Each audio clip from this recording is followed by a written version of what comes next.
Hi hello నమస్తే. Welcome to SNR TV media. So మొత్తానికైతే తెలంగాణలో ఉన్న కాంగ్రెస్లో గెలిచిన అనేక మంది ఎమ్మెల్యేలు కూడా ప్రస్తుతం మంత్రివర్గంలో మాకు చోటు వస్తుందనో లేకపోతే మంత్రివర్గంలోకి ఎలాగైనా మేము ఎంటర్ అవ్వాల్సింది, మేము మంత్రి అవ్వాల్సిందే అని చెప్పేసి చాలా ప్రయత్నాలు అయితే మొన్నటి వరకు చేశారు. ప్రయత్నాలు చేయడమే కాదు, ఆల్రెడీ సిఫారసులో లేకపోతే లాబింగ్లో లేకపోతే డైరెక్ట్ అధిష్టానంతో రాహుల్ గాంధీ గారి దగ్గర వెళ్ళి కలవడమో లేకపోతే సోనియా గాంధీ దగ్గర వెళ్ళి వాళ్ళ అప్లికేషన్ పెట్టుకోవడమో ఏమో కానీ మొత్తానికి చాలా ప్రయత్నాలు అయితే చేశారు. ఖచ్చితంగా ఈసారి మేము మంత్రి అవ్వాల్సిందే అని చెప్పేసి చాలామంది ఎమ్మెల్యేలు.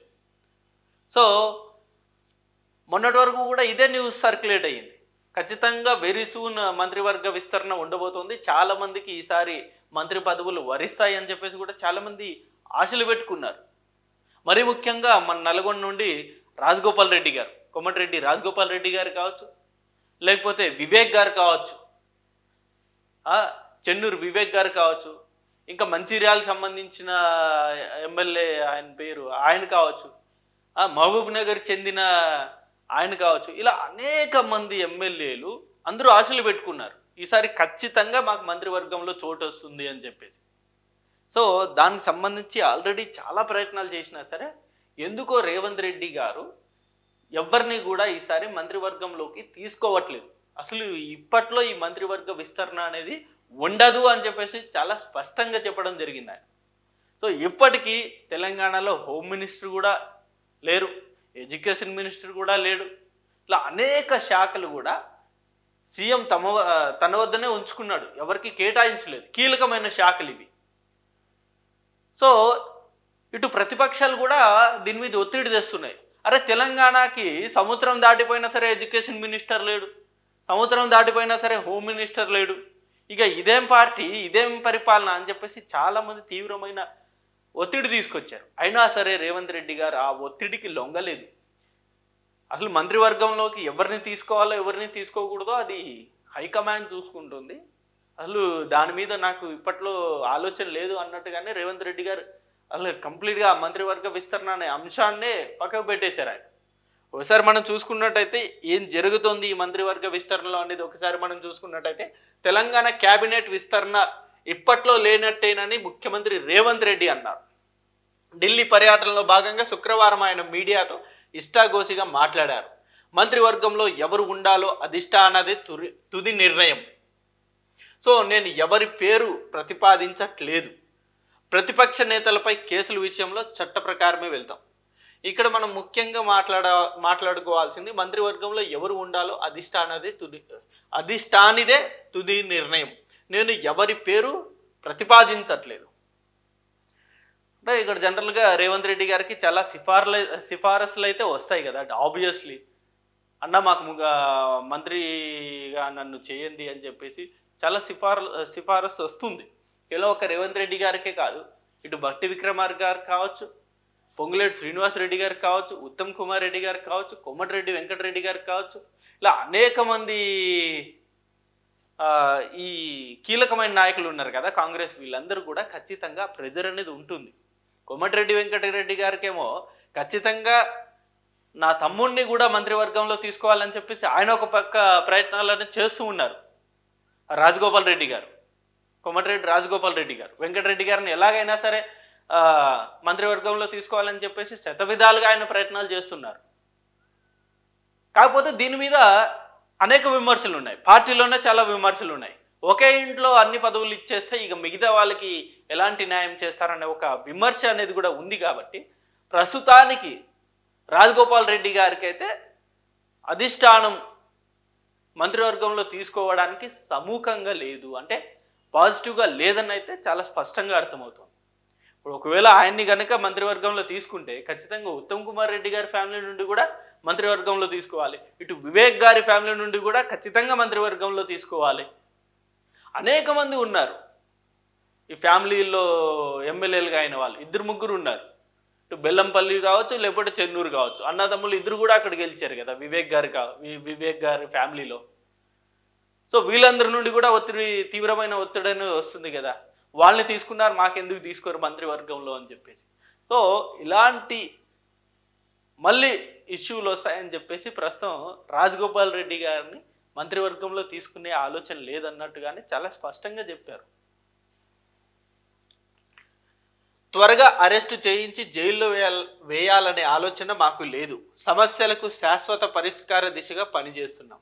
ప్రతిపక్ష నేతలపై కేసుల విషయంలో చట్ట ప్రకారమే వెళ్తాం. సో గతంలో మనం చూసాం, కేటీఆర్ గారిని అరెస్ట్ చేస్తారు అని చెప్పేసి చాలా హడావిడిగా న్యూస్ అనేది నడిచింది. గతంలో వారం రోజులుగా ఇదే అంశం బ్రేకింగ్ న్యూస్ అయ్యింది.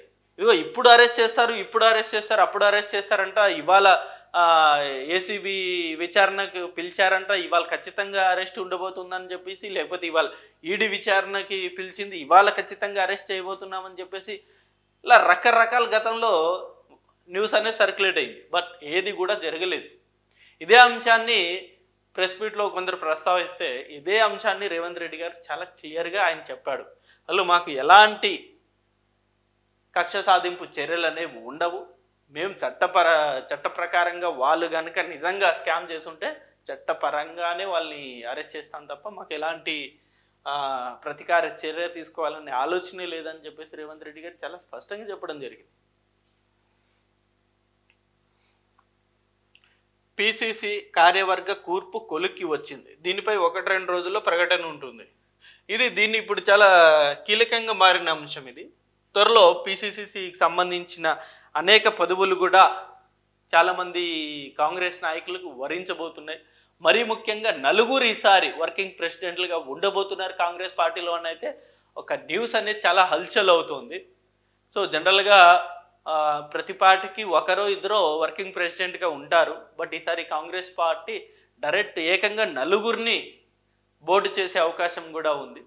ఎందుకంటే ప్రతి ఈ సామాజిక వర్గానికి ఒక చొప్పున తీసుకోవాలనే ఆలోచన చేస్తున్నట్లు కూడా మనకు తెలుస్తుంది. ఇటు బీసీ నుండి ఒకరిని, ఎస్సీ నుండి ఒకరిని, ఎస్టీ నుండి ఒకరిని, మైనారిటీ నుండి ఒకరిని, ఇలా 4 సామాజిక వర్గాలకు సంబంధించిన నలుగురు నాయకుల్ని కూడా ఈసారి వర్కింగ్ ప్రెసిడెంట్లుగా నియమించాలనే ఆలోచన చేస్తున్నట్టయితే మనకు న్యూస్ అనేది బాగా సర్క్యులేట్ అవుతుంది.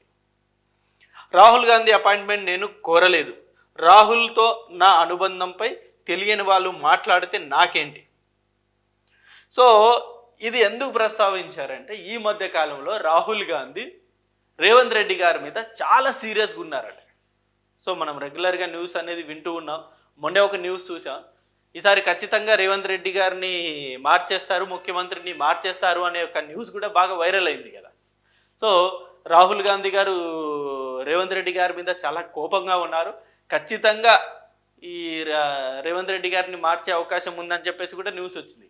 సో అంటే రాహుల్ గాంధీ గారికి రేవంత్ రెడ్డి గారికి చాలా డిఫరెన్స్ అనేది వచ్చేసింది. సో ఇద్దరు ఆలోచనలు కూడా చాలా వ్యతిరేకంగా ఉన్నాయి. సో రాహుల్ గాంధీ అసలు రేవంత్ రెడ్డి గారిని పట్టించుకోవట్లేదు. రేవంత్ రెడ్డి గారు అపాయింట్మెంట్ అడిగినా సరే రాహుల్ గాంధీ గారు ఇవ్వట్లేదు అపాయింట్మెంట్ అనే ఒక న్యూస్ అయితే బాగా సర్క్యులేట్ అవుతుంది. దాన్ని స్పందిస్తూ ఇదే చెప్పారు, అసలు నేను ఇంతవరకు ఎప్పుడే కానీ రాహుల్ గాంధీ అపాయింట్మెంట్ అనేది అడగలేదు.